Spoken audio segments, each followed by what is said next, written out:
Hi, and welcome to Sixcess Stories. We are your hosts, Christina Gent. And Eric Ozarowski. And this is where we get to share real conversations with the members of the 6 Degrees community about life, leadership, and the power of meaningful connections.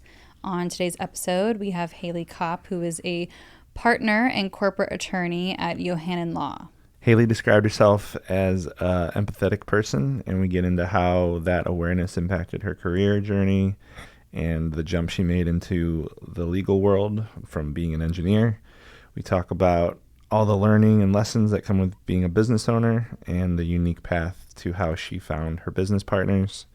And then we get into music and the appreciation that she has for bands that she loves and how she shares that with others. Yeah, from the very first time I met Haley, I knew that we were going to get along on so many levels. There's a lot of just things that we share. And some of my favorite times have been coming to Mic Drop and watching comedy with her, even specifically a time that it was just you, me, her, and Anjali, which was so much fun. So anytime we get to talk to Haley, it's a blast. And this is also one of those moments. So please enjoy this episode of Sixcess Stories.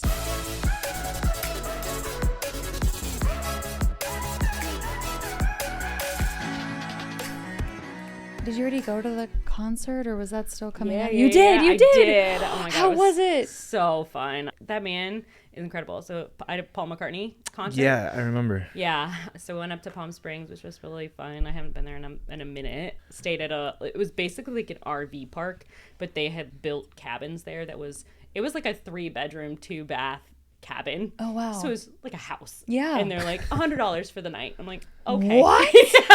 I love Palm Springs. That's amazing. Well, because it was like in the middle of their not very busy time, and it was like an RV park, and I'm like, all right, whatever. And it was a mile away from the venue, so I'm just like, this is fantastic. So I don't know. So that was great. And then Paul, so good. Man, that guy comes out and he's got so much charisma. Wow. There was definitely a moment I'm like standing staring at him and I'm like, I'm breathing the same air as Paul McCartney right now, and I like never thought that would happen in my life. That's so cool. It was really cool. So, and it was a small, because it was at the hockey arena up in Palm Springs, so it was like 11,000 people. That's so small. Yeah. So I don't know how we got the tickets. We had signed up for both Palm Springs, Las Vegas, and Colorado, like Denver. And both Colorado and Las Vegas were stadiums, like full stadiums. Yeah. And the only tickets we could get were the Palm Springs. Palm Springs one. I'm like, all right, it's closer, so it's fine. Literally, it's closer. It's more intimate. You only paid $100 a night for like lodging. Yes. Come on, this is an amazing You're situation. like, I'm just gonna be paying for this, and it's fine. But yeah, no, and he just sounded so good, and he's a very charming guy. I feel like he was playing. And the Live and Let Die, it was both, obviously, he played a lot of Beatles and he played a lot of the Wings. And then, so he did the Live and Let Die, and during that, they do fireworks, and it's like this fire show behind him, and it's just this big boom. And he was playing the piano, and then the last one was about to go, and you just see him duck and hide like this, and he's like, whew, that one's loud. And I'm just like, oh my God, who are you? He's like an old dad. I'm like, how old is he now? He's in his 80s. He's 80s? like 85 or something like that. Like 80s and still making music? Well, because how old is Bruce? Touring. 70s. He's in his 70s? Yeah. We saw Bruce. Bruce, fun fact about me, Bruce Springsteen is the artist that I've seen more than anyone else. Really? Because my dad loves him. Oh, how many times? 5 or 6. Nice. Yeah, different. That's a good amount. And your dad's venues. up to like 30 or something? Oh my God. Something like that. He's a big Bruce Springsteen fan. That's incredible. I haven't seen the movie yet. What was impressive about Bruce is, so he's 70 whatever. I want to say he's like 76. Yeah. But he plays for 3.5 hours, no break. Yeah, he's just out there. Like every time I've ever seen him, it's 3.5 to 4 hours. So much stamina. No break. Like he'll give his band a break and he'll do something acoustic, Yeah, but he's still like, out. Take a minute. Like you guys need some time. You guys who are clearly younger and more agile. I know, No, right? I got it. Don't worry. Yeah. It's crazy. So good though. But yeah, literally. And he played some of my favorite Beatles songs. He played Drive My Car, which is from Rubber Soul, and it's just like the rando, like deep cut Yeah. on that album. Well, I was going to ask, I don't know if this would make sense for a check-in because I don't know like how much of the Beatles music you know, Eric. Minimal. Okay. Very Until minimal. a year ago, that was me. So, you know, it's very new for me, Yeah. but I love it. So, Yeah. Because I was going to say, like, what's the Beatles song that maybe it's even just as minimally, like, the one that means the most, but maybe for you, it's just the one that you know the most or the know the best. If you gave me like a list of them, I'd be like, oh yeah. Okay, Yeah. so maybe that's not a good check-in. Only because I had one that I was like, well, this one means something to me, but that's kind of irrelevant if you can't partake. Yeah. I don't So know. what's a better check-in for this podcast? So yeah, as a check-in, you mentioned this month is busy for you. It's December, as everyone's trying to get through. Yeah. As a check-in for kind of to be here, and now with the month of December, what are you looking forward to once it's done? Yeah, like getting off. Whenever this month is done It's for like you. once that's checked off, it's like, Yes, ooh, yeah. nice. What am I looking forward to? My probably end of the year will be the end of the year. So like end of the day on December 31st. But I do think I don't have anything particular in January that I'm looking forward to, but I am planning a trip with my book club. One of my book club members decided to move to Colorado last year, and so I haven't gotten to see her in a couple of months since she moved, and so our book club is planning a Galentine's Day event nice. to go visit her in Colorado and then have like a little Denver party because I have never been really to Colorado. Really? So Okay. I've been in Colorado, but not. It's always been kind of like stop throughs. Sure. And never got to hang out there. So I'm very much looking forward to that. So I Nice. guess February-ish. February-ish. Okay, Yeah. that's fair. I think as far as getting something off my plate to go into this next year, there's a lot for the events calendar that we've mapped it out. And so now it's just really getting things actually set in stone and solidified and then getting them up and available. And so there's all the processes of that. So I'd love to just officially have Q1 just done and ready, and it's up and it's available to everyone to sign up and do all the things. Once that's done, I'll feel really, really good about just, okay, now we can just focus on growth and membership and everything else. But that's always just a big chunk of time, and I would love to not have to do that. So once that's done, I'm happy. Yeah. I'm very much in this planning for next year mode, and I've been in that mode for about a month, and I just feel behind somehow. Oh no. I know the feeling. We've talked about some things and we've fleshed some things out, but now it's taking the next steps with some of that and getting it set up and finalizing some things. So we talked about it earlier today, or like the way that this year kind of falls, we're like the first is on like a Thursday. Yeah. So it's basically like 2 weeks where like it's Monday before Christmas, Monday, Tuesday, maybe some people will do something. Yeah. But other than like after that, it's see you next year. Yeah. And Right. next year being like the 6th or the 5th or whatever it is. Yeah, people are literally like, I've even had already people go like, yeah, no, like even the couple days leading up to Christmas, which I wouldn't expect. Like next week, I was like, that one's off limits. But because of the first being on, what is it? It's on a Thursday, right? And then, and so it's, well, that week is also just gone. Yep. Like, Yes, it is. Yeah. So, I'm looking forward to just getting some of this stuff, the I's dotted, the T's crossed, and like getting it out of my brain where it's been living. Yep. So for you, since December is like a busy time of year, like when do you do planning for next year? Have you already done it, or is it still like no, you got to figure it out? I feel like I do it in January because I'm so busy in December and I'm just trying to get through everything because it almost exclusively comes last minute. And so I just kind of have to make myself a little bit more flexible in December to, these are the things that I would like to get done in December, but really in reality, I have to do whatever the clients need. And so, so I feel like December, it always is surprisingly busy. Yeah. So it sounds like you kind of have Slack built in where it's Yeah, like, I know like things on are going to be purpose. coming. Yeah. I have my list of things that I'm going to do what actually needs to get done, but like Yes. the list just kind of stays. Yes. Yes, And it does. carries over. Priorities get changed, but the list stays just as long. So yeah, so I feel like I don't really get to plan until January usually, but because everybody finished in December, because like they needed to get it done in December, so either finished it or they don't care anymore once January hits, and so I have some time in January usually. So Just that's like, kind of well, like my December. Exactly. They're like, I didn't make it. I missed the end of the year deadline, so at this point, It's what's another few weeks? I'll talk or to you months? next December. So yeah, but I don't know. We'll see. Yeah. And remind me, so what year is this with your firm?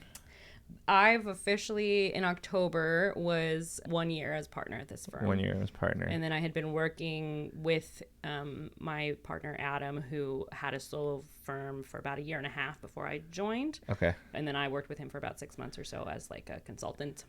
Okay. And then Got it. transferred in. So he's been around for about 2.5 years, and I've been on really for about 1 year. Yeah. And you didn't meet in person. You had partners in a different state. Yeah. So let's back up to, because then this was a career change for you as well. Yeah, it was. Yeah. So back up to just how did you become an attorney? Yeah. Oh, yeah. Like, True. Take us down the path all the way back. I know. take us down the path of just where your career kind of went. Tell us the story a little bit about. It's so funny because you're talking about like kind of future planning and stuff, and I feel like I have looked back on my life and been like, 5 years ago, what did I think I was going to be at here now? And it is never where I think it's going to be ever. I'm like, oh my gosh. So 10 years ago, I was still in Connecticut. I went to the University of Connecticut for my undergrad, and I got an undergrad in engineering. And right after I graduated, I moved to San Diego, and I got a job as an engineer, working in like medical device companies and pharmaceutical companies around here. And I did that for about 4 years total, I think. But I think it was about 2 years in where I was like, I don't want to do this for the rest of my life. I'm already getting bored, and I'm only 2 years in. So I have a really long time to be working and not enjoying my job. Yeah. So I was like, okay, I need to figure out what I'm going to do. And I think it took me like a full year to figure out I wanted to do law school and be a lawyer, because I've never really met my family. I don't have any lawyers in my family. What was attractive to you about that? Why, of everything that you could do? It sounds like you spent some time. I did, yeah. What were the other options? I took a couple of classes, anatomy classes and stuff, because I was like, oh, maybe I'll be a nurse. Maybe I'll go and be a doctor. Like, I wasn't, honestly, I was like, nursing I could probably get into quicker than being a doctor, just because doctors go to school for such a long time. And I feel like if I wanted to be a doctor, I could do the nurse path first and kind of like see the environment and get that. And then if I liked it, I could stay there, or if not, I could kind of continue on. Got it. And I didn't really like that. So you actually took some classes. I took a couple classes, and like I like class. I know you're you're a forever I'm learner. A forever learner. But so during that time, I like volunteered at some like at Sharp Hospital and like did all those kinds of things. And I'm just too empathetic of a person. And so the people, like I really enjoyed the interaction and getting to know some of the patients and all that kind of stuff. But like if you walked in and a patient like looked really sick, I just like immediately am like, oh my God, I'm so sad. And I don't think I can, for my mental health, I don't think I can do this. You would carry everyone that you talk to. Same. Yes. To the first one who I would lose, Yeah. right? Like, Oh, God. I would, nope. Yep. I can't do it. Exactly. So Yeah. I was just like, oh, I don't think this is for me. Like, I have a lot of respect for the people that do and are capable of doing that, seeing that, and going home and being okay. Yeah. But yeah, so I'm trying to think. I feel like that was the most like likely. Okay, you went far down that path and kind of like, and then not for me. Not for me. Yeah. Yes. And so I kind of stumbled into, somebody was like, maybe you should be a lawyer. You like to learn. And I was like, okay, I've never really like thought about it. So then I looked into it. And when I started looking into it, there was the LSAT, which is like the entrance exam for law school, was being done next month, basically. And I was like, well, I have a month to study for this exam. Let's give it a shot. See how it goes. No, That's crazy. I just like studied 1 month. And then I was just like, I had a threshold of like, if I hit like above a 160, and so it's like the highest you can get is like a 180, and the 160 is I think like a 75th percentile or something like that. Okay. So it's like kind of a little higher than average or something like that. So I was like, if I can get above a 160, I'll go to law school. And What'd you get? I got a 167, 168. So I was like, After a month of studying, that's crazy. That's amazing. well, they took it away now, which is a bummer. But my favorite part of that test was the logic games. It was like literally just puzzles. Ooh, I would have liked that part of it. It was so fun. I actually walked out of that exam and I was like, I crushed it, because you don't always feel that. Yeah. But that day I was like, I knew all of those puzzles. I solved all the puzzles.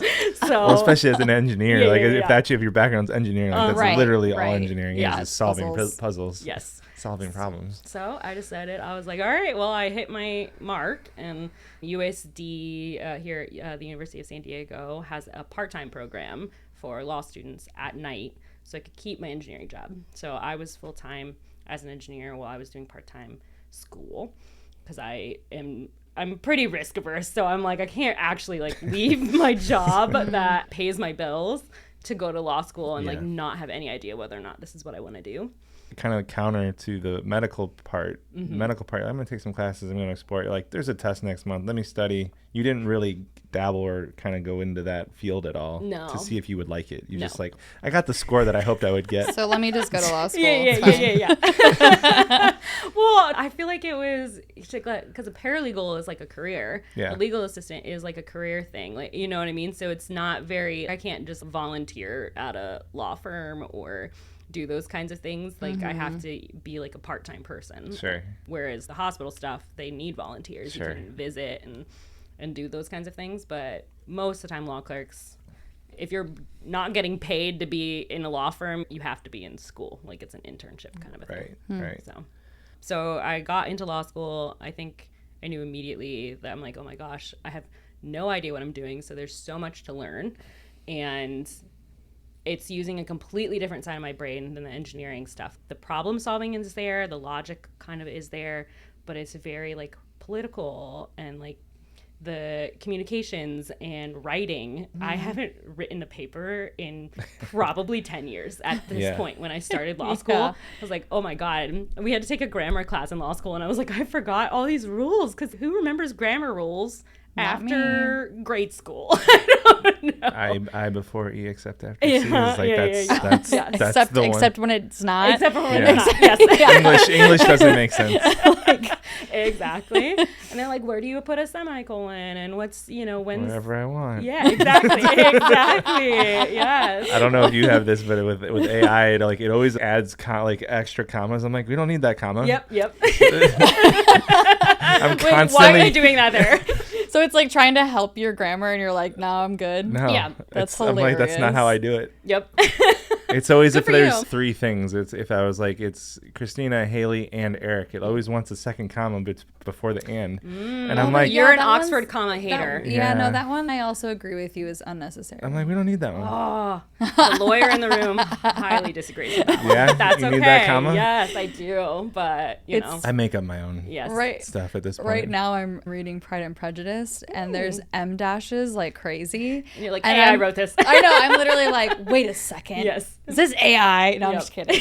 But it's funny how popular it was whenever that was written. I also am having such a hard time reading this book because the vocabulary in this, I'm like, what the fuck am I reading right now? Yes. I just read that book for the first time in this past year, probably 6 months really? ago, for my book club, because Oh, everybody okay. was like, Okay, none of everyone us had read it before. Yeah. So we're all like, we probably should, be, It's on the we should read this book. And I had a similarly hard time. That was rough. Dying right now. Yeah. I'm like I know. trying to What get do you through the got, last like 100 pages. 60 pages, I know. 75 I pages have left? less than 100 pages left right now. And So close. It's a really cool idea, and this might even be something that book club, maybe people would like this, but one of my really good friends saw this video where a group of girlfriends all read the book of their one friend's favorite, like whatever their favorite book was. Like it'd be like if we read your favorite book, and then we are writing messages to our friend like as we're reading it, And annotating it. yeah. And so like there's just little things like I have written multiple times that like this girl's dad is awesome. The mother sucks. I hate this mom. She's the worst. But we'll like write little notes like that or whatever. Yeah. And then we're going to gift it to her. And this will be out after that's happened. Not that she listens to this, but Yeah. but yeah, so that's where we're at with it. And this just happens to be one of her top favorite books. And all of them sounded so complicated to read. And this one sounded like the easiest one. Mm-hmm. And I'm dying right now. It's Like crazy. you have a different taste in books than I do. But My vocabulary is just garbage, and that's fine. yeah, But that is okay. I know. that's yeah. Well, But that book is like old English. It is. Like, That's it's- really hard. I like Shakespeare. Yeah. Even I in know. high school, I was like, I do not know what this dude is talking about. Yeah. I could not figure it out. when I watch it, I see it Yeah. because there's so much happening with body language and tone and all of that, right? Because 97% of communication is nonverbal, so I can see it happening in a play. Yep. But reading a play of Shakespeare, I'm like, what? Yes. What are they talking about? So to get back to what you were saying Yes. about Grammar, grammar yeah. was a big part of that Yeah. you didn't realize was of such an important piece of Yeah. the legal world. Correct. Yeah. That part of your brain was not being utilized necessarily for the engineering You side. know, definitely not the engineering side.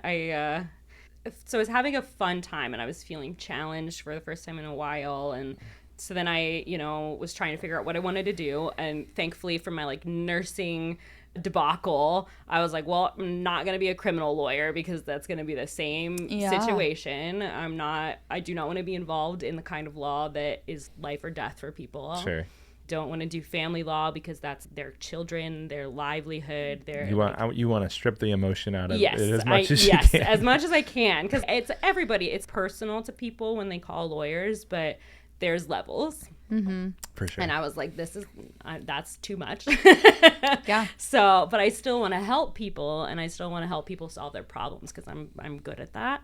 So I landed in business law, and I really like what I'm doing because I think it's the perfect match of these are still people's livelihoods because I'm working mostly with small businesses or medium-sized businesses that like, the owners are still the original founders of the company are still really heavily involved. And it's their baby, like you put so much that you two know. I'm sure that you do. I see how much effort you guys put into your business. It means so much to them, and to get to be a part of their team to help get through a situation or make sure that they have the guidance and advice that they need to function. I'm so excited to be a part of that. And, Yeah. and so I still get to help people, but it's less like life or death. So it's a good level of empathy for me. It's just I forgot to do this all year and now I need it done tomorrow. Yeah, for sure. What side of the engineering part of your brain still gets to like be involved in what you do now? The math, which I love. I think every lawyer that happens to listen to this podcast and hear me say that is gonna laugh because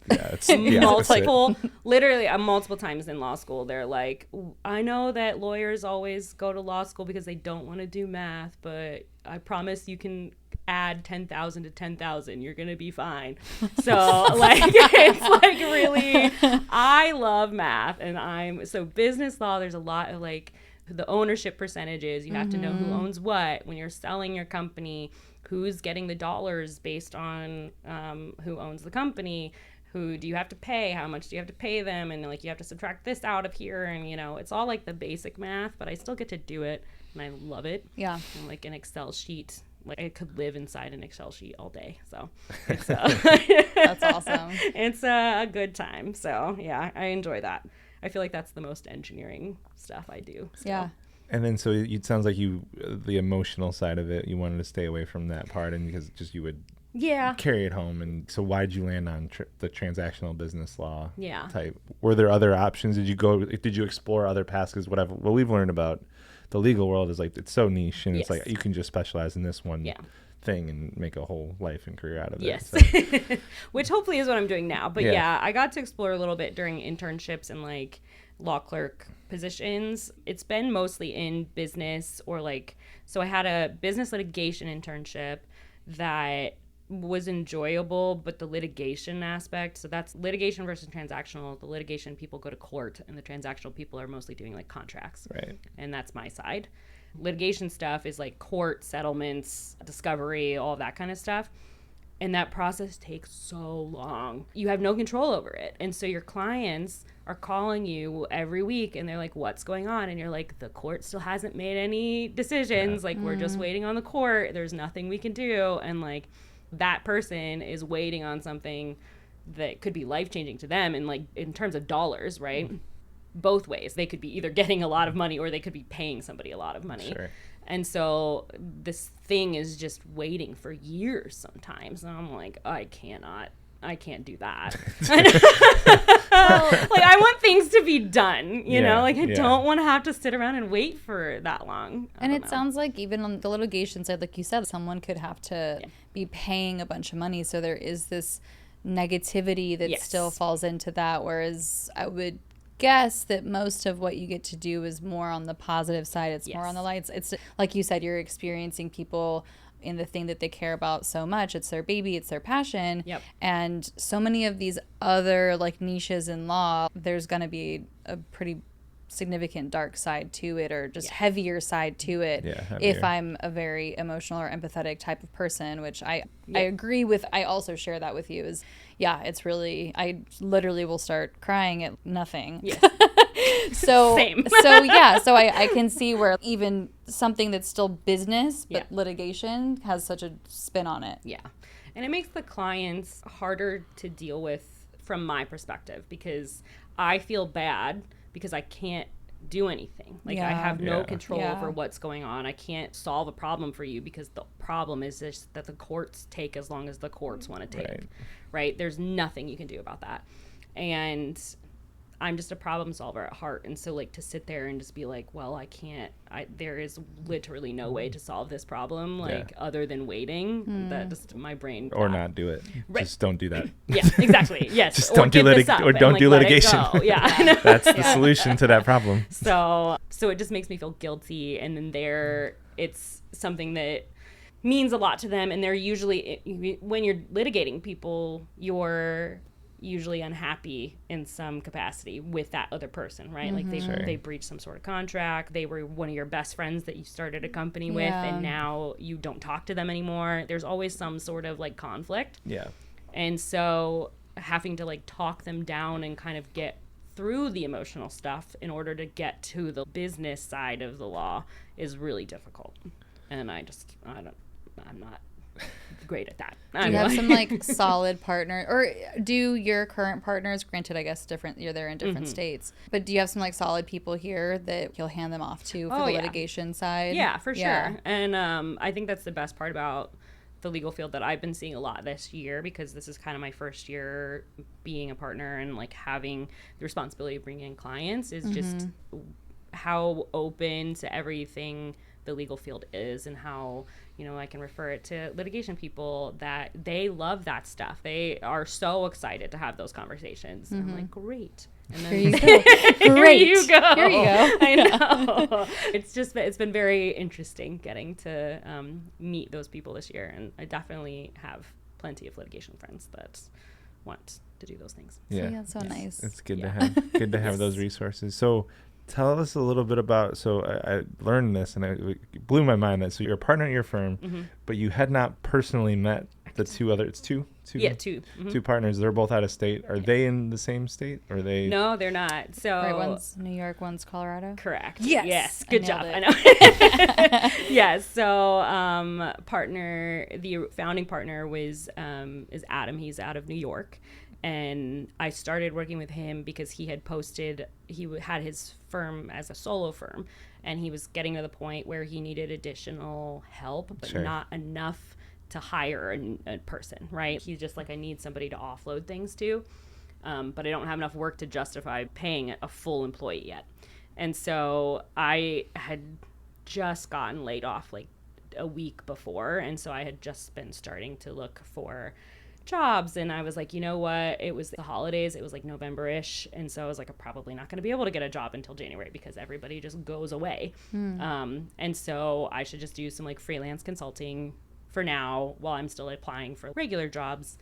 And like a week after I had gotten laid off, he had posted a thing saying he needed a contract attorney for like 10 hours a week. I was like, perfect, done. And so you got laid off from the law firm, or yeah, a law firm that I worked at. The first law my firm. first law firm that I worked Got at. it. Okay. Yeah. Yep. So it was just kind of a kismet situation. Yeah. He posted on LinkedIn saying he was looking for somebody to help, and so I responded to the thing, and then I also like DM'd him, I guess. I don't know if that's the right terminology for LinkedIn, but I sent him a direct message on LinkedIn, and I was like, I saw your thing. I'm super interested. Please let me know if you'd like. And you just happened to be connected to him on LinkedIn? No. Or it was No. not even that. I have no idea. Had never met him. Literally never met him in my life. And it came up on your feed? Yeah. Because I just searched for contract attorney. I have no clue how it happened. That's wild. It was really wild. That's amazing. Yeah. And so after I sent him a like direct message, he's like, yeah, let's chat. And so we got on a Zoom call. And so like I had met him via Zoom, and we started working together, and it was about 6 months, and I just really enjoyed working with him, and we had a lot of very compatible but also different like strengths and weaknesses. Yeah. He is a marketing guy, and I have zero marketing skills whatsoever. I am terrible with social media, all aspects, and I've never done any kind of marketing. Like I don't know how to do that stuff, but he had been working on it for like a year and a half already, and he had like a really nice website. He had all these tools, and he like had a marketing intern, and that was a really big focus of his, and something that he really still enjoys doing now. In my like organizational brain, he's got ADHD, and like you know, to him it's just as long as everything's saved in a folder somewhere, it'll be okay. And I'm like, no. No, we need a little bit of organization. And so, so it kind of worked out where it's like, okay, I'll take kind of these things and you can take these things, and all the things that he wanted, I'm like, yeah, I don't want to do those things. And all the things that I wanted, he's like, yeah, no, I don't want to do those things either. So it was very compatible. Yeah. Wait, so for those first 6 months, you were only doing 10 hours? Yeah. Wow, okay. Yeah. We liked working together a lot. So he was just like, I think I want to expand my business, and I'm going to bring you on. And he and I graduated. I think he graduated like maybe a year or so before I did. Okay. And so we're similar as far as time frame from law school. Yeah. And so he's like, I'll bring you on as a partner. And had at that stage before you started working with him, was being part of your own firm? Yeah. Did you have that aspiration, or was it more of like okay, that's an option that wasn't really on the table? A little bit of both. I I think when I was growing up, I was always like, maybe I'll own my own business one day. But it was like very vague like that. It was like, I'll own a business. Never like, I'm going to own this kind of a business, do these kinds of things. But, it was not just, I think maybe I would be good at owning a business. And so when this kind of happened, I was like, okay, this is an interesting thing. Like owning a law firm is, obviously you are owning a business, but you have other responsibilities and, professional responsibilities and things that you have to deal with on top of like a normal business. Right. And so it was certainly a bigger conversation with myself of, is this actually the kind of business that I anticipated? Yeah. And so I think I had considered doing like my own firm at one point and started kind of going in that direction. And I was like, I don't think I want to do this alone. I want somebody. It's a different experience to Yeah. do it by yourself, especially new, Yes. right? Like it's one thing if you kind of have done it for 20 before. years Yeah. or have experience running a business, but like there's so much of you, and we've experienced like Oh, we yeah, don't there's so we didn't much know to what we didn't learn. know what we didn't know. Yes. And you don't learn it until you learn it. Yeah. Yeah. Yeah. So it kind of all fell into place with that. And then Ethan and Adam, so Ethan's our other partner who's out of Colorado, and Ethan and Adam had met in law school. They didn't go to the same law school, but they went to law school in the same city, and so they had like mutual friends and met, and then just stayed in touch. And Ethan was in-house counsel at a company, and then when he left, Adam reached out to him and was like, hey, I saw that you left. Like, come on over. And so Ethan was I've enjoyed getting to know Ethan. I think that he has strengths that are weaknesses of both mine and Adam's. And so it's like an additional thing that we didn't know that we needed, kind of a thing. Yeah. And so I think he being on is very great. It's a nice balance. It gives us the three, like there's not like a 50-50 kind of a situation where, you know, we have somebody's just mad. So instead we get to like have really respectful discussions and kind of come to a consensus together. And so far I've been very happy with them as partners. That's awesome. So I first got to meet them in person a month ago. Wow. I think I saw a photo of it. For the first That's time. amazing. Yeah, they came to visit California, and we did a little California travel situation. So it was super fun. So there's three of you. Like, what's the vision for it? Do you guys want it? Are you happy with where it's at for the time being? Do you want to grow it? Do you want to have staff underneath you with everything that's changed? What's the next couple of years? What does that look like? Yeah, I think so. That was one of the reasons why they came to California, was kind of for us to have like a little 2026 firm retreat planning session. Yeah. And so okay, so you did some planning stuff. We did back in for November. The firm, yes. Yeah, for me personally, no. Yes. So my business is a little bit more put together than I am, I guess. But I think we do want to bring on some staff if we can. We're really trying to build up our processes, because it's, all of us believe that it's really difficult to bring people on without templates, without an idea of how we want to run our business. And so having those things kind of defined somewhere, even if it's not fully fleshed out yet, we want to have a general idea before we start bringing people on.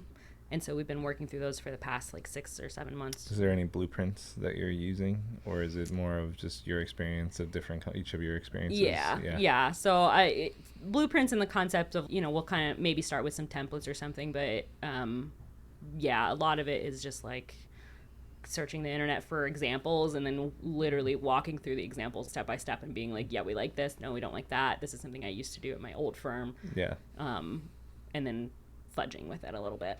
So, it's been fun. We're doing a similar. Yeah. It's been a lot of what we've talked about. Yeah. Yeah, it's just been top of mind, just from bringing on a couple people from more of like intern and part-time remote, and just everything that you were talking about makes me curious to learn about how that progression felt for you. I mean, from the beginning, like, it sounds like you clicked pretty soon, and it was still 6 months of working pretty part-time. I mean, 10 hours a week is very, very minimal. So was it early on that you really saw the vision of, I can see where this is going, and I can see that, like, if I continue and I kind of wait this out, I'm going to get up to, like, the type of salary or hours or whatever that I'm really hoping for, just because it's kind of like what we're going through now. Well, I want to put a pin in that for a second, but I hope that you guys have talked about this, but basically your journey and Christina's journey of us taking over 6 Degrees is the exact same. Yeah. Have you guys... She talked to me a little bit about it when I think our first coffee. Yeah. And so you were working under the old owners. Previous owners hired her for 6 months. 6 months later, like, hey... It's yours now. Would you like to take over? Would you like to join me and be a partner in what I'm doing? It was like, no, here, you just want to take it? Yeah. And run with it? Yeah. What? Yes. And I've literally zero business experience. Yeah. What am I doing? That is exactly how I felt, honestly. Because I feel like over this past year or so, I feel like I've been getting progressively better, but I have just a lot of anxiety generally. And so I like having anxiety about whether or not you're good enough for things, whether or not you have any idea what you're doing. Like, am I doing the wrong thing? Am I making a choice that I shouldn't be making? Oh my God, I have no money left. Like, you know what I mean? Like, that's, the money stuff, I feel like personally the hardest part of business. And like, we're making money now and I'm personally making money. It's still not as much as I was making as a W-2 employee, but obviously the ceiling is much higher with your ownership, and it will build over time. And I'm aware of that. The logic part of my brain is aware of that. But the anxiety part of my brain is like, but you're not making money now. And so that has been the hardest thing for me, for sure. But yeah, as far as can I do this, I feel like those things, I've just been so pleasantly surprised this year. I think that was my initial thing was like, oh my God, who would trust me to be their lawyer? Why would anybody pick me over anybody else? Like, I'm not more qualified than another lawyer. Like, I'm just as qualified. Why me? Yeah. And so that's been something that's been interesting, because when I first started getting my own clients, I'm like, okay, people like me. I'm, I can do this. Like, I'm smart enough to do this. I know enough about the law to do this. And then just meeting people out in the world. And I feel like this past year, my goal really was to just kind of say yes to things. Sure. And be open to stuff that I normally wouldn't have chosen to do. And it's been very enlightening this year, honestly, because I'm just like, oh my God, how did I get here? Yeah. What happened? It kind of blurs. Yeah. It's really easy to just kind of get lost in it. And Yeah. like, oh yeah, year went by, 2 years went by. Yeah. We're going into year 5, and we're like, what just happened? Yes. Yeah. I agree. I'm like, what? I know. How did that even happen? Yeah. Well, what have you learned about yourself then? What's something going through this process of having these clients is like, oh, they like me. Like, what is it that you feel like, yeah, of course, this is why, because I have this to offer. Yeah. I think I'm very collaborative, which I think a lot of people appreciate. I'm not oblivious to the fact that most people think lawyers are the worst human beings in the world. And and so you get a lot of people that come to you and they're just like, oh, I didn't realize that it wouldn't be so painful talking to you. And I think that that's something that I really bring to the table is I'm here to listen to your problem, walk through it with you to help you solve your own problem, as long as you're doing it in a legal and generally proper way. I'm going to walk you through the risks of these are your options, and like if you take option A, like these are the things you should be concerned about, and then ultimately still it's always their decision, and I'm going to have what I would recommend they do, but clients still do whatever they want to do. And so, well, you come with an engineer, so you have a problem. Yes. Here are the options. Here are the paths that you can go down. This is the one legally that I would recommend that you do. Here's what happens if you don't do that. And that's not typically most people's experience of lawyers is let me squeeze every dollar. Let me figure out how to maximize the amount of money that I'm going to make. Right.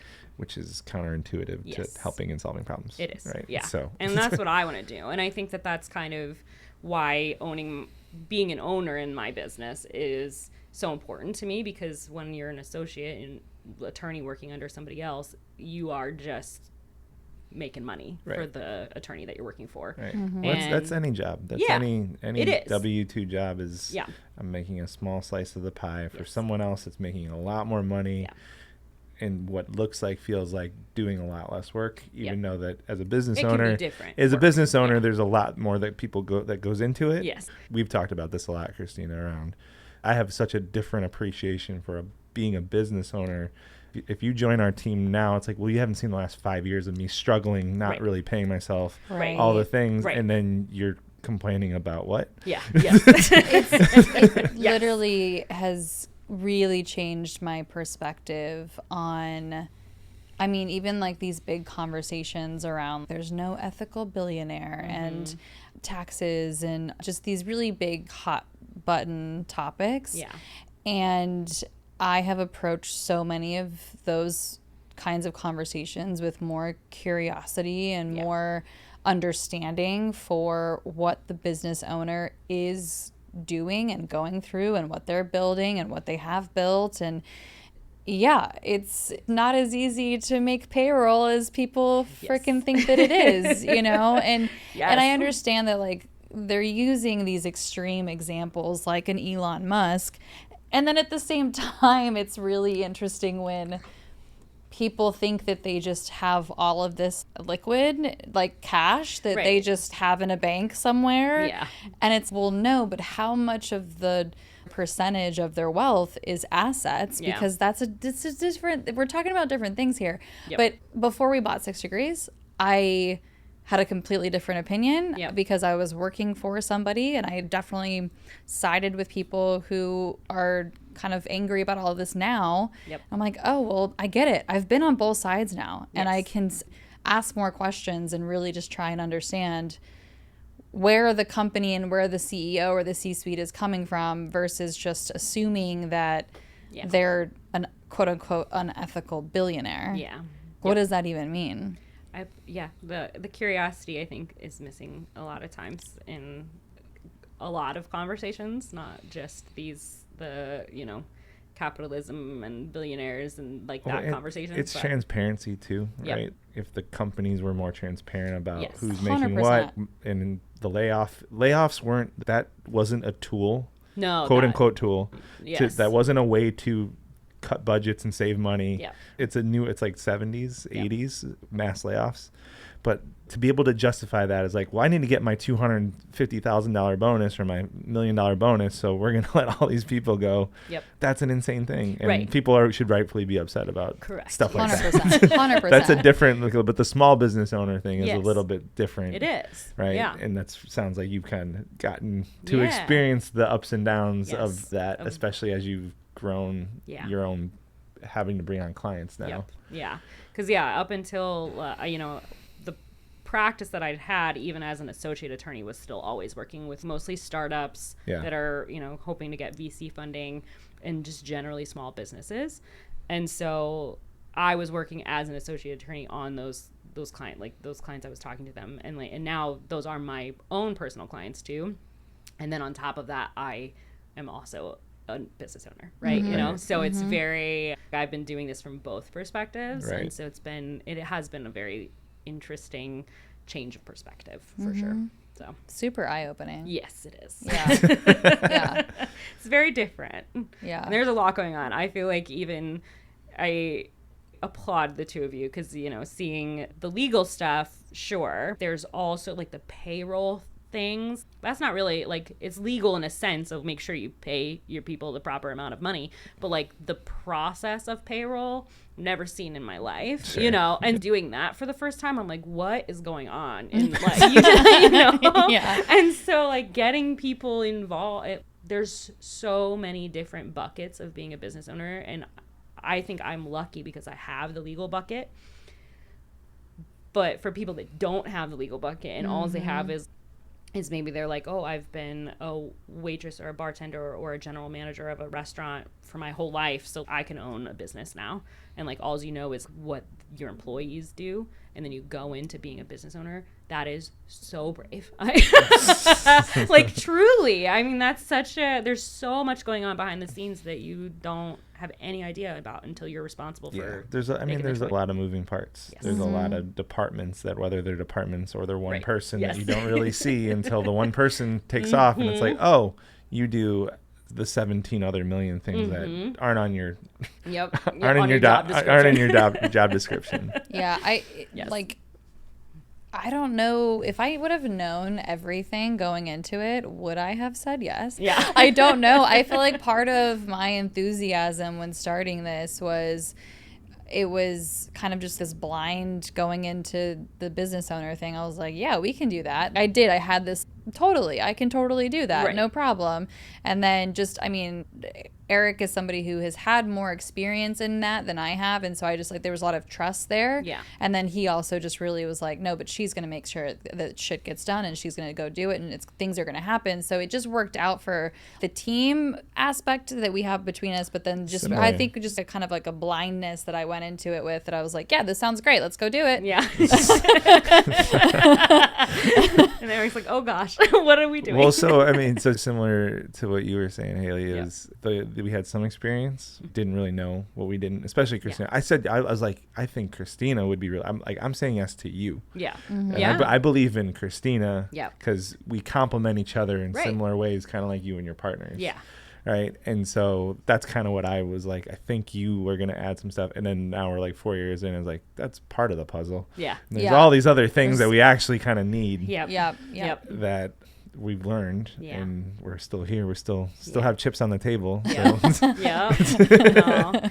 I think that it's hard to look back with the foresight that you have afterwards, but I feel like one thing that I've really learned this year is to kind of trust yourself and know that even if it doesn't work out in the sense of, oh, I have to shut my business down because it's not working for me anymore. That's not a failure. That's just you had years of a good time and it wasn't serving you anymore. So you have time now to do something else and you still have that experience with you.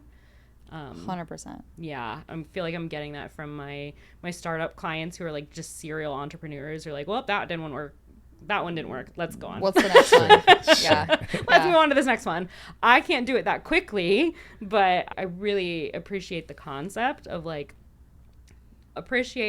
there's little things that you get out of the experiences that you take, and you can move forward with those, even if it's not necessarily the big picture. Yeah, I would imagine for you, so part of it would be the benefit of working with startups, and you're kind of learning through them while you're on this ride. Yeah. Right, and like we kind of have that. Yeah, we getting do. to talk to someone like you, or we have certain members where they're earlier in their career, or they're earlier in their, not their career, but like earlier in their journey of owning a business, or they're further along. Yeah. And there's things that we can learn. Yeah. So I think having that window is really important. Yeah. And that perspective is helpful. Yeah. To kind of keep the perspective. But yes. Even when you said like, oh yeah, like some people can just, that one didn't work. I couldn't imagine. No. Like that's not an option. I know. But people can do it, but yeah, I know. I wouldn't be able to do it. Yeah. No. I think the three of us all would, just from what you said about just being very empathetic and very emotionally attached to things, that's part of it. Yes. I've put so much into it.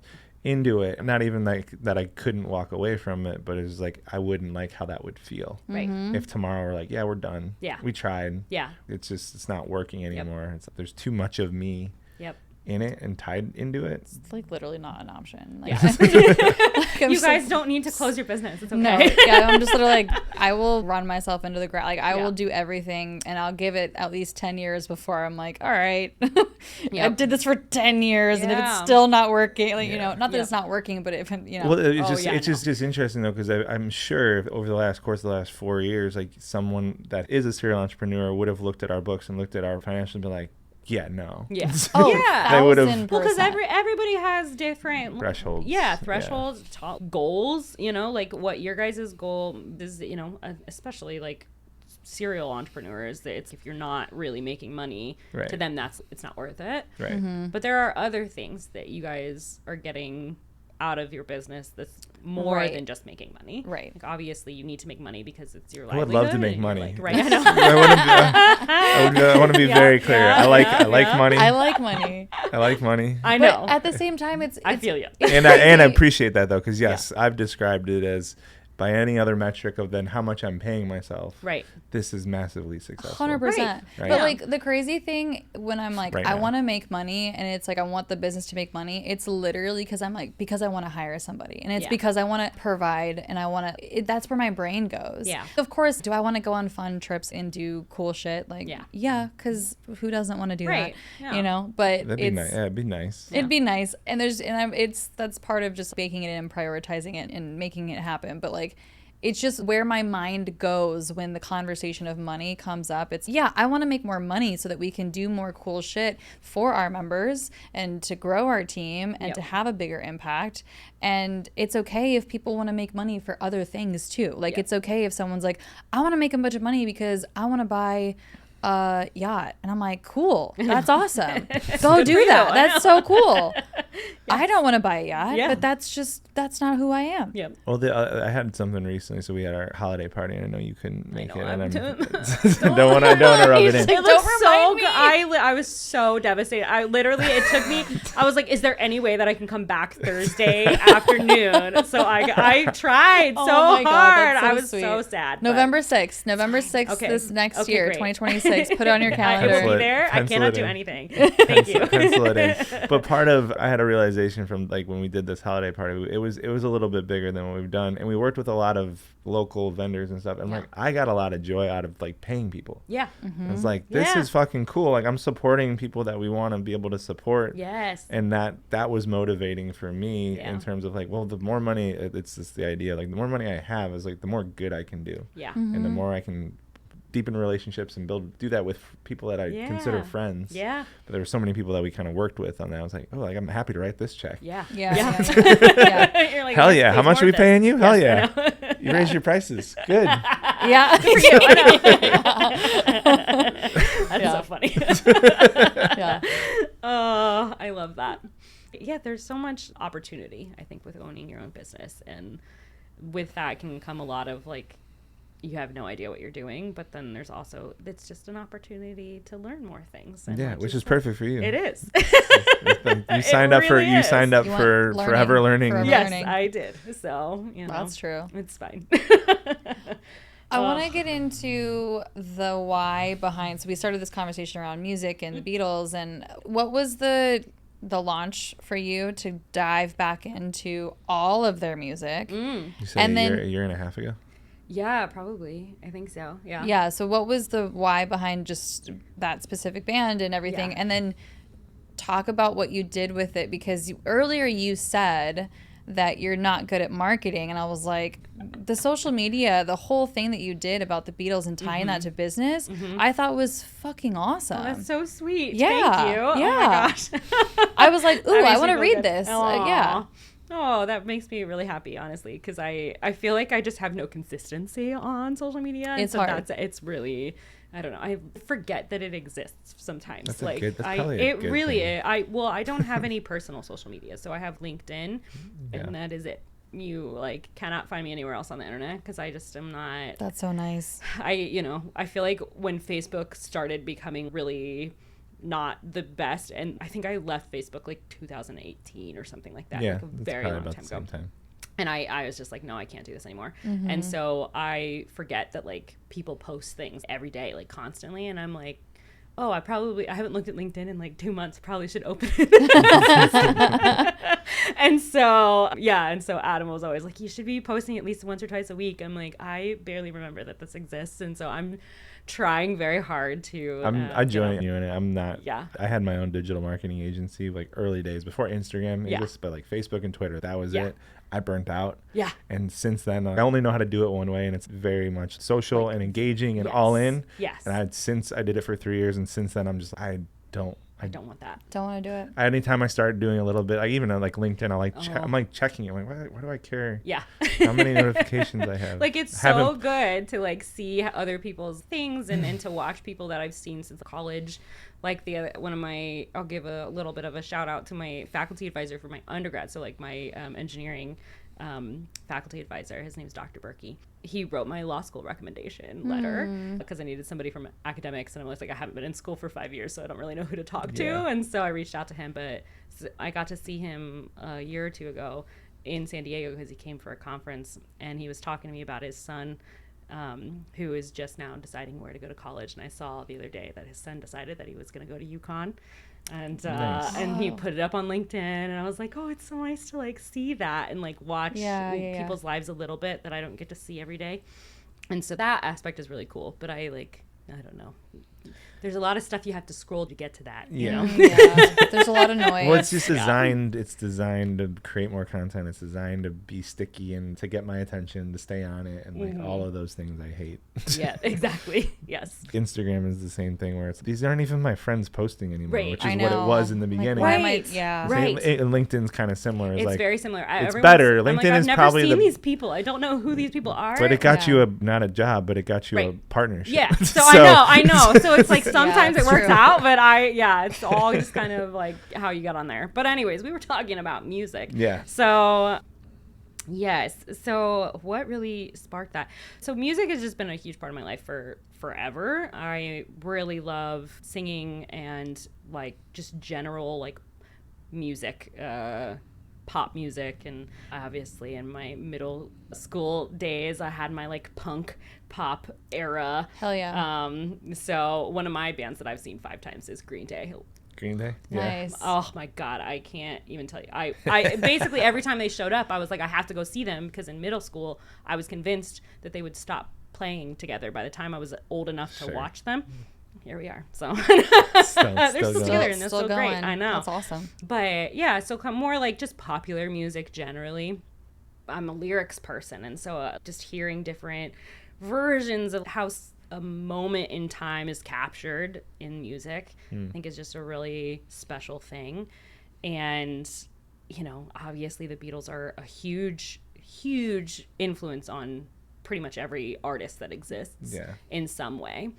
And I had never listened to them really at all. So one of my friends that I met at when I was doing a community choir, they're like, oh, what's your favorite Beatles songs? And the only one that I could think of that I knew was Yellow Submarine. And I was like, I don't even think I like that. But I know it's a Beatles song. Yeah. Like, that is how. Well, like, when you guys asked me, I was like, let it be. Yeah. Yeah. I had never really heard that song until this. I'm like, when I tell you, and so the reason I knew Yellow Submarine was because my choir in high school Sang it? Okay. and I knew it was a Beatles song because on the front of the page it said by the Beatles. And so I'm not like, and I'm like, you hear the songs on the radio every once in a while, but I didn't really know that they were. Well, it was a Beatles song. They're not even like heavily on the radio. Not anymore, right? Like right. It's kind of crazy, like how. Yeah. I'm always wild. so interested in kind of the carbon footprint of something is how long it lasts, but like music is really interesting to me. Of like, why is this song the one? Like, why did this? There's certain just pick a genre. There's like, Or just but, like the this one-hit this wonders. one's tail is so long. Yes. Its carbon footprint is so long. Yes, it is. Agreed. And but I like think the that's Beatles, the Beatles. but the Beatles more on the radio. I haven't you don't hear them on the radio Not anymore. much, no. anymore. But they still, I mean, like there's Certain stations, I'm sure. certain songs that are like, they just, Oh yeah, 100%. Yeah. Hey Jude, I mean, come on, like that one. Well, I had never heard that song until Ted Lasso. Ted Lasso. Shut up! Are you serious? Never heard. I'm like, I like this. This is kind of nice. I had never heard the whole song, so I heard love the that song. Yeah, like yeah. all the na-nas Yeah. and stuff. I'd heard that, but I think it was like a band thing because people like in marching band they would sing that in the stands, and I was like, I know that melody. I didn't know it was part of that song, but yeah. So it was. So what made you go down like that to answer Chris? Yeah. Back to Chrissy, like why? So what made you? So they're obviously this very influential band. Iconic. Yeah. Iconic. So I think in the moment when somebody was like, "What's your favorite Beatles song?" and I was like, the only one I can think of is Yellow Submarine. I was like, maybe I should listen to this. And so I was just like, oh, that's kind of embarrassing. Like it's weird that I love music as much as I do, and I know that all of my favorite artists talk about how much they Influence from them. are influenced from them. Yeah. So like I know that I would like them, so why have I never listened? My friend that had asked me was like, why don't we start a deep dive and we just listen to all the albums? And I was like, all right, sure. And so we just kind of like just went through and started at the Please Please Me and did you go chronologically?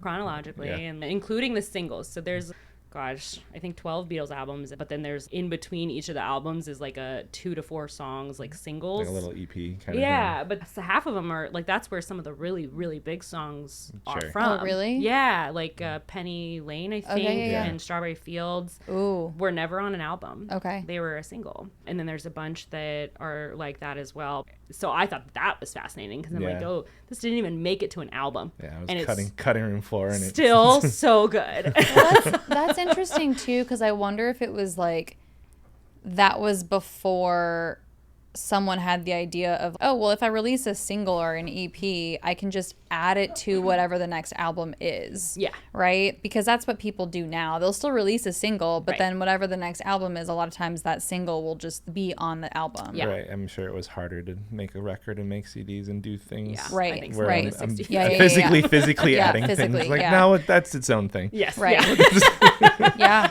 We'll just keep that there. I would okay. imagine that would Yeah. that would be a big Oh, part it's of it. super Have you done that fascinating. with other artists at all? Like like a deep dive on someone you haven't since then? So it wasn't for me, but so this friend of mine that was like, we should do a Beatles one. I was like, okay, but only if you do a Taylor Swift one. Hell yeah. That's awesome. So it wasn't a deep dive for me. So, but I got to re-listen to all the albums, which was great. Sure. And Yeah.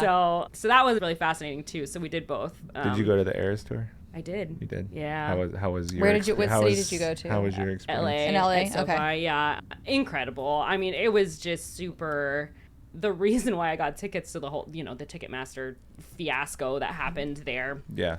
I was a victim of that, basically. So I had went in, I'd had a verified pre-sale ticket or whatever code, and by the time I got in, they were all gone, and I had logged on like at the same time, but the queues were so long. And so I got an email like a week later that was, we saw that you were a verified fan and that you were not able to get tickets, so we've saved X amount of tickets so you can get 2 if you want them. Wow. Like, obviously I want them. I will please. take those. Thank you very Thank much. you. And so because I got them they had just opened seats that they were holding for whatever reason at SoFi, and I got to have them at face value.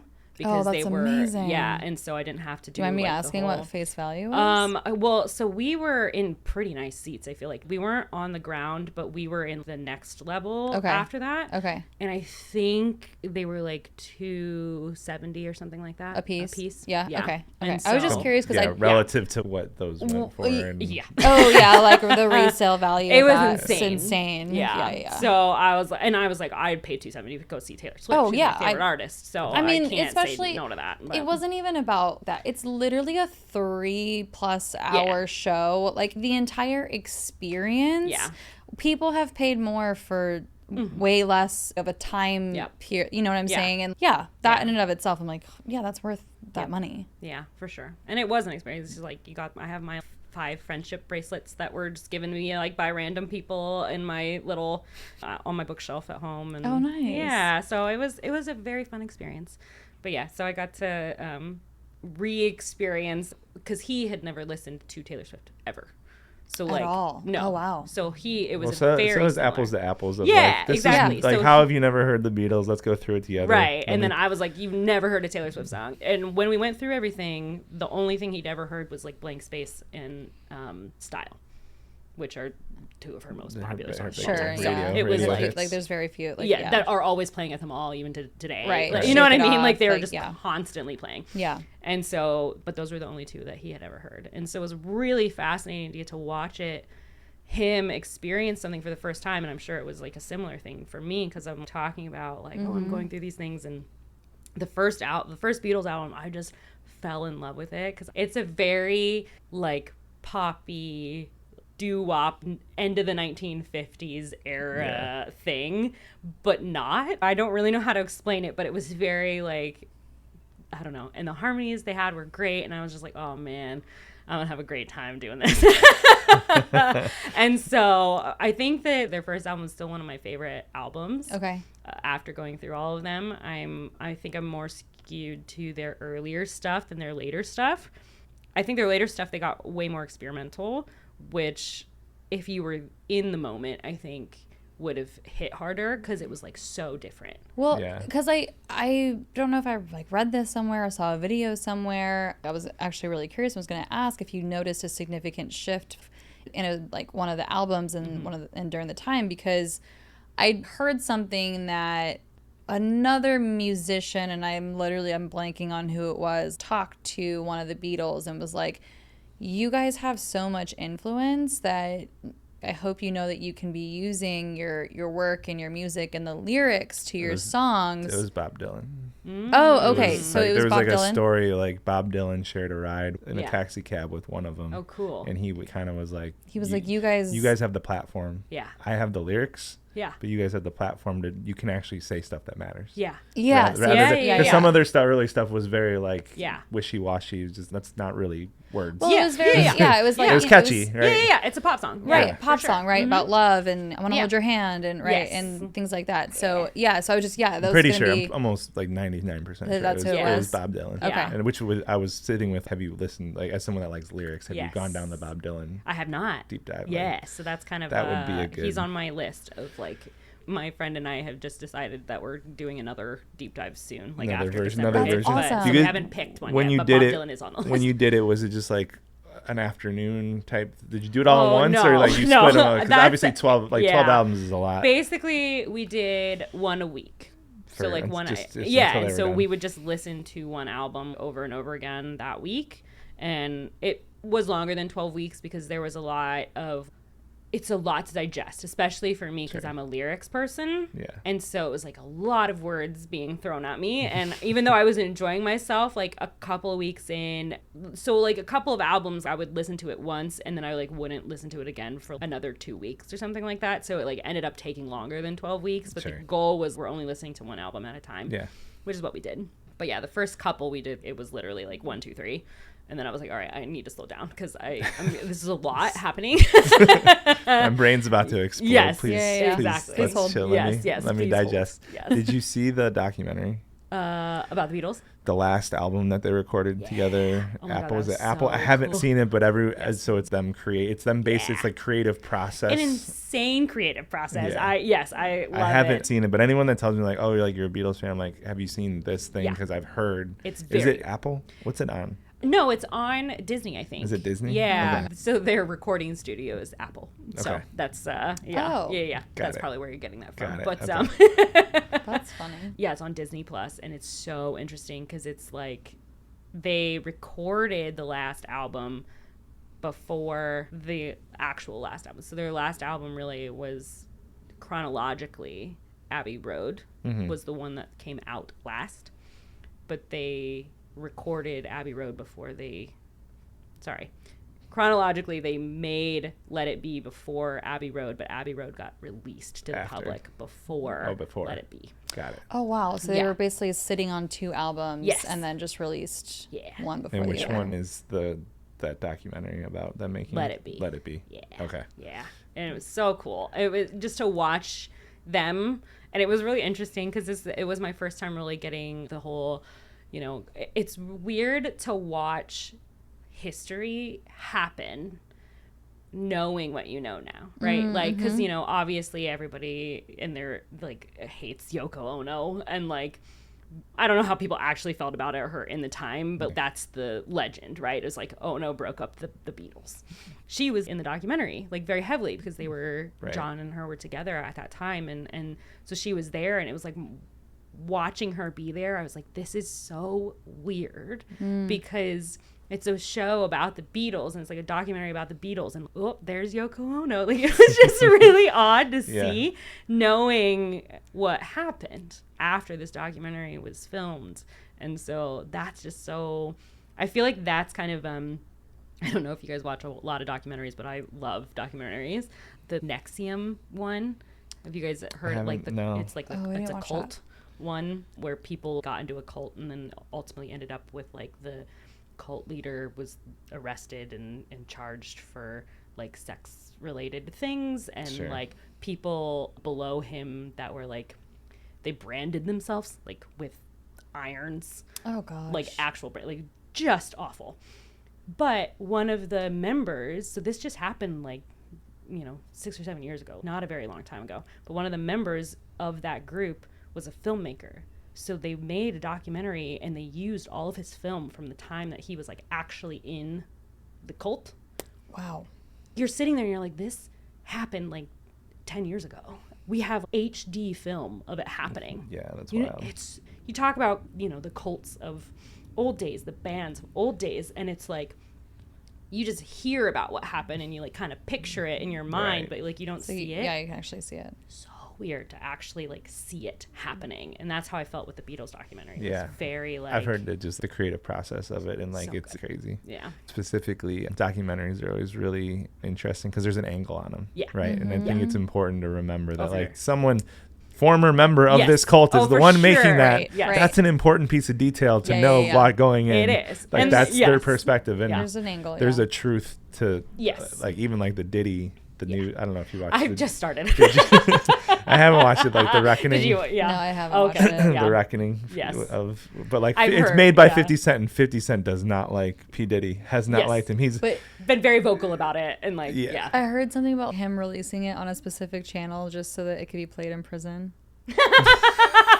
Did you not see that about 50? Level of petty. No, Oh my Dude, gosh. 50 is hilarious. Like with the people that he hates. I like him as a businessman a lot. Yes. It's just like funny. Like the one time that he was being interviewed on one of the late night shows or whatever, and he gets asked kind of rapid fire questions, and then is it Ja Rule that he hates? And he's like, say something nice about Ja Rule, and he goes, he's alive. Yeah. I do remember that. Like, that's so funny. Yes.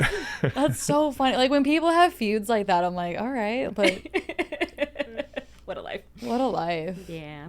But yeah, the Diddy thing is, the documentary thing is always just like, I like documentaries a lot, and I've had to learn. It's like, no, like, who made it? Yeah. Right. Pay attention. Right. Pay attention to who made it. Yeah, Yeah. exactly. I usually end up, when I'm watching a documentary or even like a based on a true story, those, you know, the drama ones that are based on true stories, I still usually like look it up afterwards and see, oh, like this detail actually was true, that one wasn't, Right. or like here's a different version of that story Right. from somebody else. You know, I do my best, but you know, That's more than most I- people do. So kudos to you. fair enough. Yeah, but it's the learning. I Yeah. just like it. So I watched the, not documentary, but like the drama version of the Amanda Knox. I haven't Did seen you that one watch yet. that? Yeah. Okay, well, it's actually a really good drama series. Yeah.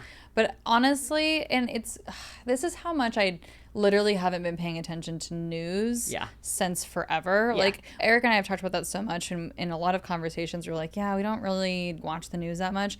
And this is a prime example. It was like, I didn't even really know this story very well. Like, I remember there being this big deal and hearing about somebody who quote unquote murdered their roommate or whatever, Yeah. and it was but like, I didn't dig into it, I didn't really pay attention to it, had no idea. So then when this came out, and I just really like, what's her name, Gracie Van Platten or whatever her name is, who's the actress in it, and so I was like, well, and Amanda Knox was on Armchair Expert as a guest. Oh, fun. And so that's like the only podcast I listen to, so I was like, okay, well, I'm gonna give this a try. And I was like, holy shit, Yeah. what a freaking story. Yeah. That I literally Didn't was even like know about. not paying attention to at all. And this is wild to me about this whole story. Yep. And again, yeah, like, I understand the research that I can also do to really make sure I'm, what angles am I watching and that kind of stuff. But from everything I saw and listened to, and I know it's the side of Amanda Knox, but I fully believe her side of the story. Yeah. And it's like, who made it? Who made it? He's like, No, just pages. I think we've talked about this. It was just questioning, like, Yeah. everything that we're for sure. everything that we're consuming, just questioning it a little bit more. Especially these days, because it's very, I'm similar to you guys. I don't really watch the news, and I feel like there's nothing but bad news, and a lot of times they are making stuff up or making an exaggeration to fit their narrative. And so I'm like, if it gets to me, it was important enough for me to know. That's literally my stance on it. It's like, I will be late to the party on some stuff, but and the important stuff gets it to me. yeah. well, and it goes back to the same thing of when you say it fits the narrative, Yeah. the conversation about the unethical billionaires and that whole conversation, right? I am fully like not in support of Trump in any capacity. Like, I think that man is wild. But one of the things that I saw that was like an anti-Trump post had to do with his failed businesses. And if I would have seen that 6 years ago, I would have been like, yeah, why are we trusting somebody who's failed so many times at these businesses, and people call him a great businessman.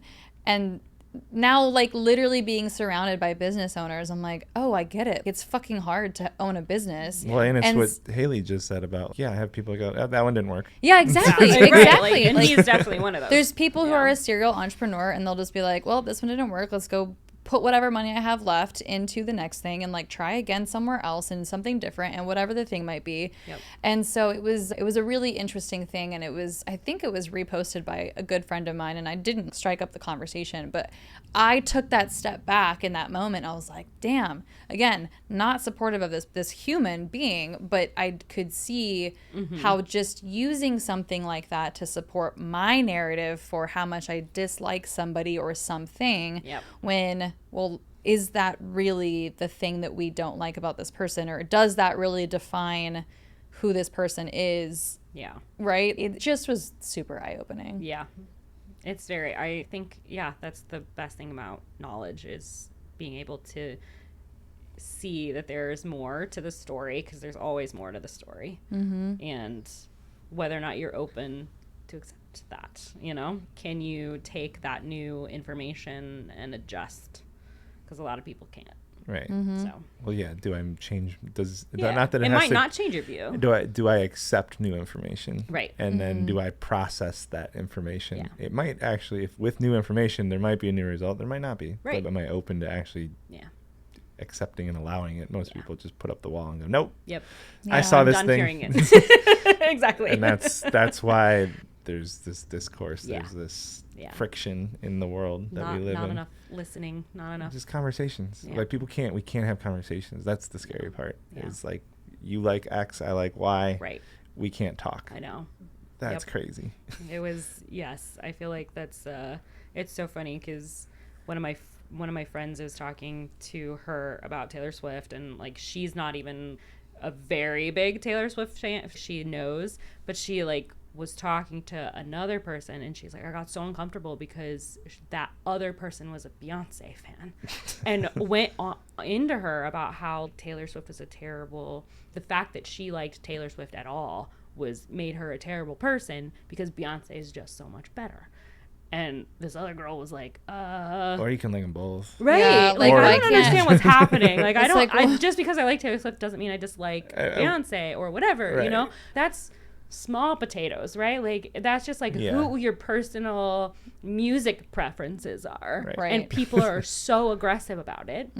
And that's nothing compared to like your political views or your religious views or whatever. And so if people are just so, well, if you don't agree with me, then you're an idiot and I'm never going to talk to you again. Right. Doors closed. Yeah. Thank you so much Yes. for telling me, showing me who you really are. Yes. And I know everything I need to know about you from two I was sentences. like, what's going on? That just... When did can't. that happen? I don't know. Is it a pandemic? It must have been. I Like, feel like, yeah. And with the boiled it rise of over? social media, I think. I will say Christina and I have gotten into so many heated arguments about Taylor Swift. Yeah. We're She's a to the- controversial topic. to I'll the- take to- it. Like, she's Yeah. very polarizing. Yes, and she is. Yep. I appreciate her more now than I did probably a while ago. But Yeah. there's just been Well, multiple. because he watched the first 2 episodes of the docu-series with me. But look at that. I've seen other stuff. I know. No, I know. I'm just kidding. We don't need to go down. But We're there's talking about documentary. Yeah, work, no, but there have been like activating conversations where I'm like triggered, Yeah. and now we're like 15 minutes into like not screaming at each other, but like very heated Yeah. arguments. I'm like, what the fuck is this woman doing? Yeah, I know. To me. I know. yeah. Because it's weird. It is. And you're not the only one that has, even, again, not like Taylor Swift and Beyonce is just a example of these kinds It should of be things. that should be a fun conversation. It should be a fun conversation. It's like, Yeah. or not should, but like it's like Yeah. that's a place where there's an opportunity here to just like kind of Learn poke fun things and for learn. fun. Yeah. Yeah, but it gets turned into. We've had just multiple times where it's like it gets heated. I'm like, why is? And like there's awareness of like, why are both of us kind of like neck and like knives on each other's necks of like. No. Yeah. I'm sorry that this turned into a Taylor Swift situation for you. It keeps Eric, coming up but more and I more. know, sorry. It came well, up. it's just no, because it came it's- up yesterday on Robert's. I was gonna episode say, 2. I feel like it's very. Like, it just came out. You know, you got to give it some grace a little bit. You know.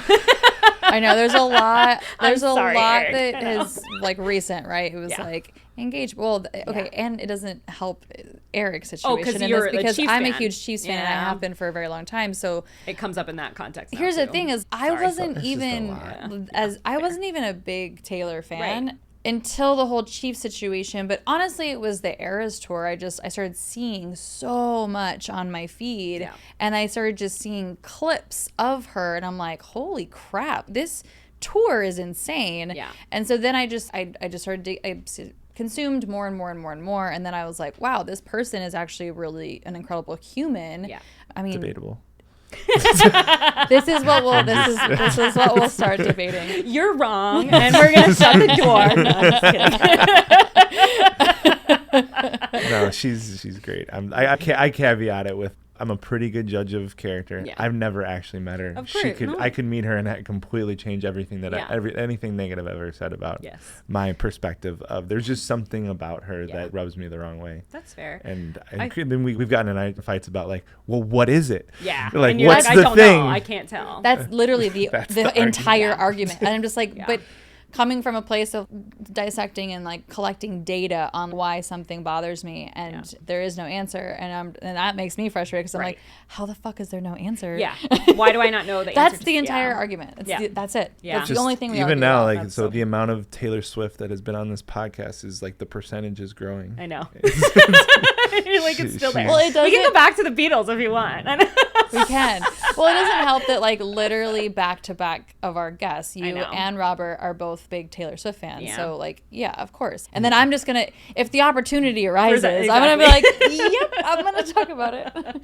Well, okay, so you didn't know enough Beatles songs. At this point, do you know enough Taylor songs that if we closed out with a top Taylor song, or maybe that's too difficult, maybe it needs to be an album, I don't know, but like I would for you, I would tongue in cheek say Shake It Off, and then we move on to the next thing. So I love that.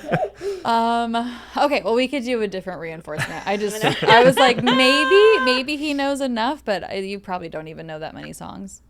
I'm learning more. They keep playing in my house for some reason. They're in my head and I don't like it.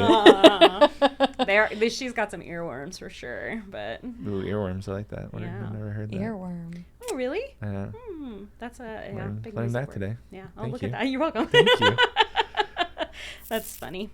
If you guys have Taylor Swift, go for it. Well, no, I was just kind of going based, but my music idea for the check-in wasn't a good idea either. So I think we could do a different reinforcement. Yep. That's all good. Is it too ambiguous to do something that's like, what's just a big business takeaway from this past year? Or just even this conversation? Like, what do you? Or this conversation could be. What do you take? It's reinforcement. So it's like, what'd you get from? Just a taking away from it. Yeah. What'd you get from our time together? I feel like, just being open to accepting new information about everything, and letting that letting your thoughts and the way that you've done things in the past stand to the side a little bit, because it can open up some opportunities for you that you didn't know were possible, and it can open up your mind to different things. And I think that that's something I've had struggled with this year, but have really appreciated. Yeah. And so I really want to go into next year with that kind of mindset of like still being open and trying new things, and even things that I normally would be like, no. Yeah. I want to do that. And so how do you put that into practice? Yeah. Right. So exactly. This year you said yes. Yes. So how do you be a little bit more, what I'm hearing is a little bit more intentional, and then put in the learning part of being open to practicing. Yes. Yeah. I think maybe this past year has been very saying yes to like everything, and maybe this next year I would really like to go a little bit deeper into some of the things that I'm getting into, because right now I'm just kind of like touching the surface of a lot of different opportunities.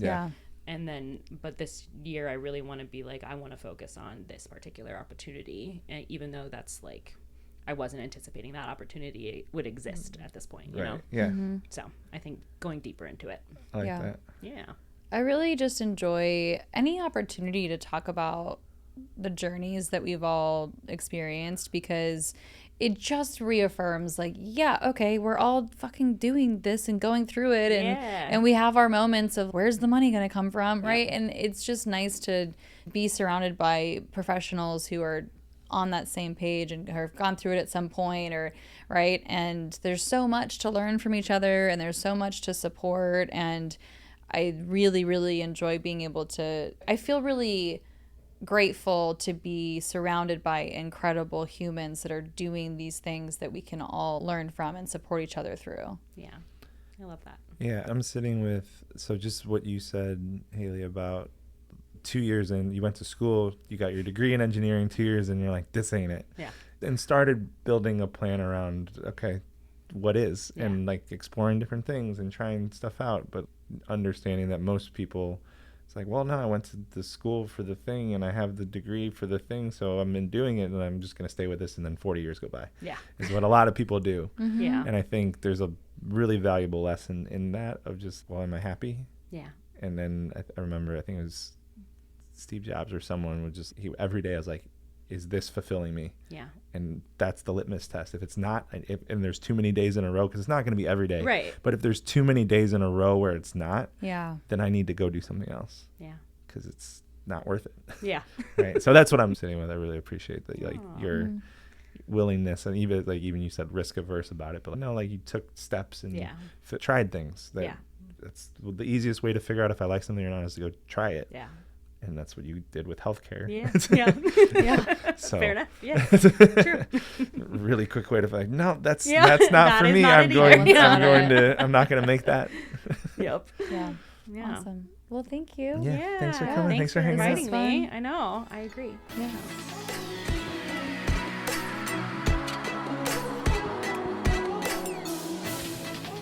So when we were talking to Haley at towards the very end of the conversation, she said the word earworms. And Earworms. And you were like, oh, that's a fun word. I did like that. And I swear, after you pointed that out, I heard that word 6 times since then. Like you had it earworms? The earworms became earworms? They were growing? Earworm became earworm. I don't even think I've ever recognized that word before until Haley said it, and I think I would have just let it pass, and I wouldn't have clocked it, but because you did, I don't think I ever heard it. Now I've noticed it a lot. I don't think I had ever heard earworms. So thank you, Haley, for earworms. I'll literally wake up and a song starts playing immediately. Does that ever happen to you? In your head? Yeah. No. No, you don't wake up and just like hear a song in your head? No. What? Yeah. Tell me more. No, like seriously, like there have been, especially if there's like an album or something that I'm listening to regularly, but there's so many times where I will I'll open my eyes. My alarm has just off. My alarm just went off and I open my eyes and music immediately is playing in my head. You have someone DJing your life? I don't know about DJing, but when you wake up, like when you open your eyes or when you get out of bed and like start moving? No, like I could literally open my, like it's instant. My alarm goes off, I open my eyes, and then all of a sudden I'm just like, whatever the song is, it'll just start. Is it the same song? Well, it depends on what I'm consuming at that time. Is it because you've just been listening to a lot of it? Probably. I mean, it's probably just something that I've been consuming, and so yeah, it'll just something will start playing. It doesn't happen every morning, but it certainly happens. No, I don't think I've ever had that. I wake up and my brain just tells me how much I fucking suck at everything. So that sounds like an amazing gift. Oh, why does your brain do that? I don't know. That's very I would rude. love for it to play me music. Okay. What'd you write down? Well, there's 2 things. So one of them is I wrote down too empathetic as a person for nursing, which was what Haley shared. And then I shared that I am also a really empathetic person. And my question in this moment right now was like, on a scale of 1 to 10, like where do you feel like you rate yourself on empathy? But I don't think that's the right question. I just was trying to figure out like, what's the conversation around empathy? Because I mean, so much of me being a feeler and you being a thinker, not that. Maybe let's start here. What is your definition of empathy? Or what is the definition of empathy? Yeah, maybe that's a better. Isn't empathy being able to put myself in someone else's shoes? To imagine what it's like to experience the world as another person? That would be my guess. The ability to understand and share the feelings of another. So I guess that's the part that maybe is the differentiator, because the literal definition, the ability to understand and share the feelings of another, right? And so when we have these conversations where I'm very much a feeler and you're very much a thinker, and it's not that you don't understand them, it's the part of the definition where it's like share them, right? Sharing the feelings of the other person.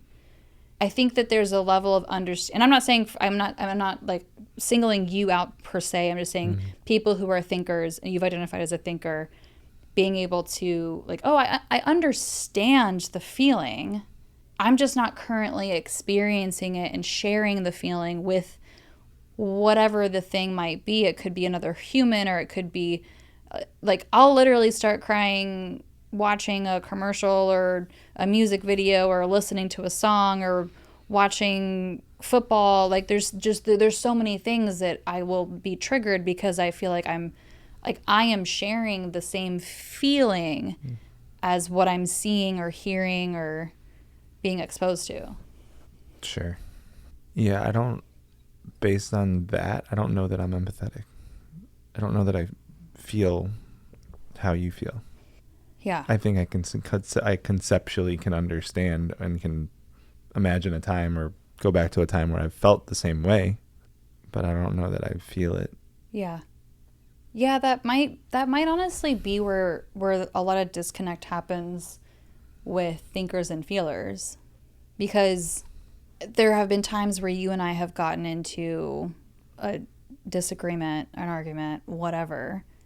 And I think part of where I'll feel frustrated is because I'm feeling something so emotional, so deep, so whatever. And I'm not experiencing like the empathy side. And perhaps what the story I'm making up now is that you're understanding. I could see where you would feel whatever the thing is. And I'm not sitting here feeling it with you. I'm not sitting here and like, I'm not sitting in feelings the way that my partner is, or it doesn't even have to be just about me, but. Yeah, I don't know that I ever have. It's a weird thing to me. It sounds very foreign. It sounds foreign to feel. So there's a difference, I guess the way I'm thinking about it is like there's a difference if like we're both like we're experiencing something together and we have the same feelings. Like sure. But that's different. We're experiencing the same thing together. Right. If there's a sad movie on and like we both tear up. Yeah. I can feel that, and that's shared feelings. Well, but right? that to me is more being empathetic to, you're using a movie as an example, you're empathetic to the characters that you're seeing on the screen. That's still sharing, I think, empathy. Maybe. I don't know. I don't know that I'm empathetic. It's what I think I'm learning. No,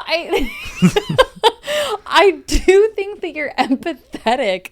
I think that there's a range of... What's the opposite of empathy? What? Okay. What's here? It's an antonym. Give me an antonym for empathy.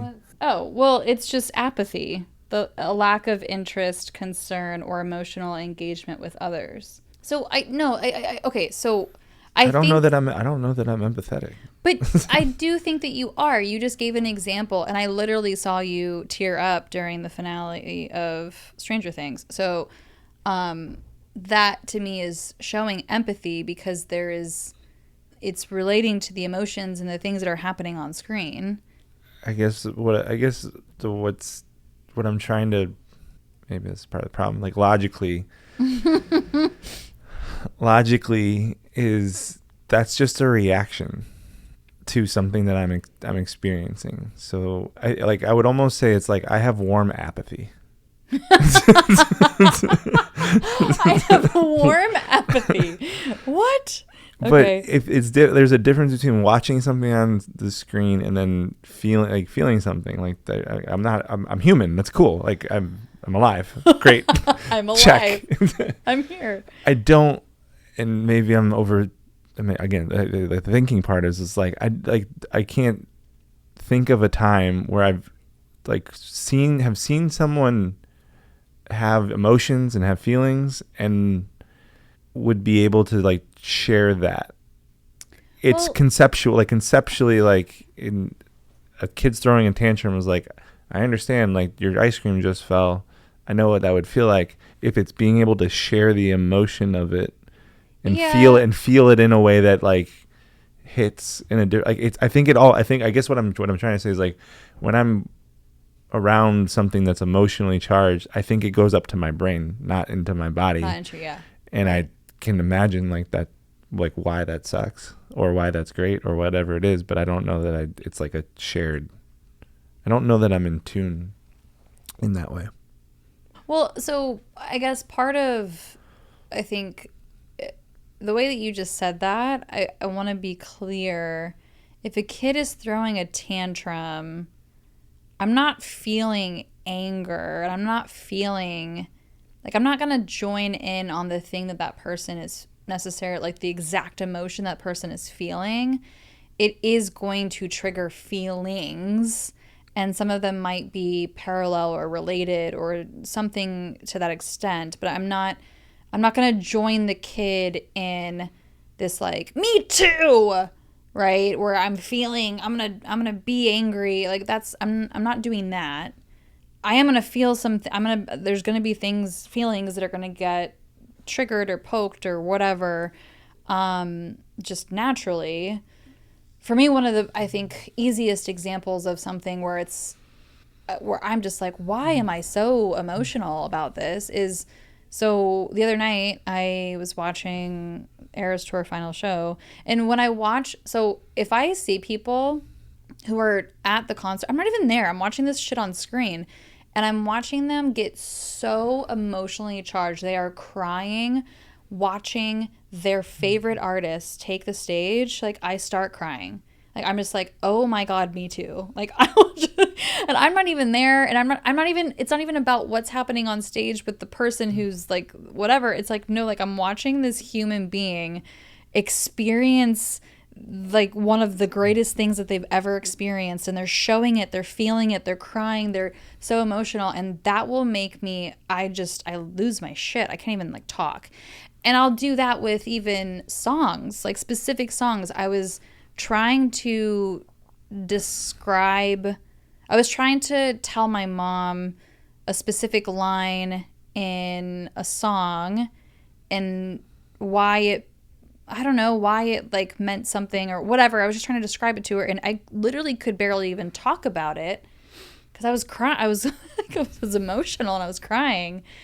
It can be something that small for me. And so I just think that, like, when we're talking about empathy, there's this scale, whereas like Haley and I are people that her and I could never be a nurse because I would lose my shit. I would be the most emotional wreck. I would never be able to attend and serve people who are injured and dealing with whatever they're dealing with because I'm going to be way too emotional. I'm going to be crying after seeing any and every patient. Yeah, I guess the way I would imagine it's different for me is I would be able to, if I worked in the ER, we know people that do, like I'd be able to do that. Yeah. After, it would fuck me up. I would take all of it home, and it would eat at me about like the things I didn't do or how I could have done better or I could have done more. So I also couldn't work in the same industry for the same reason. Well, those are very different reasons. In a different way. Yeah. I could do the thing. I wouldn't be emotionally caught up. It's like if someone came in a life or death situation and I had the skills to be able to do something about it, like I would be you able would to execute it in real time, and then it would be coming down after the shift that that's where it would all hit you. Yeah. But again, when that's happening and everything that you just said of the things I didn't do and the things that I did do or the things I could do different. But that's all those are all in your head. Right. Those are not in your emotions. That's what I'm saying. Yeah. It would all be conceptual things that would spark more conceptual things. Well, so this is honestly opening up in my mind, I think, just another layer of conversation, another layer. And I think that you and I mean, our communication has evolved so much in the 7 years that we've been married and 8 years of knowing each other. That's so crazy. 7. So I think it's already something that like we're aware of it, and it's just a place to be even more aware. of thinking versus feeling and how to communicate with each other more effectively, keeping that more top of mind. Yeah, I mean, it just this conversation. So that on a scale is like, yeah, my like the way I feel things is 0 to 2, probably. That's so. Like most things, like on an average, right? Like that's, and there's probably like, have I ever felt something that's like above a 5 or 6? Well, how about Capone? Yeah, that's probably it. Like what I like. Yeah. It's so wild for me to like, my baseline is like a 4 minimum. Like I'm usually between, I mean, it's kind of, and I don't want to copy Kristen Bell, but when she had the video of this whole sloth thing and she's on Ellen talking about it, and she's like, yeah, if I'm not between like a 4 and a 6, like I'm crying. And I'm like, yeah, me too. Like if I'm below that, I'm miserable and crying. And if I'm above that, I'm happy and crying. Like there's just, and so that's just like, that's where my range is. And yeah, just wild to hear about your scale and where you are at mostly. I am emotionally unavailable most of the time. I am emotionally unavailable. Oh my God, that's hilarious. That's funny. That's what the person in my brain says. Oh, okay. Well, that was fun.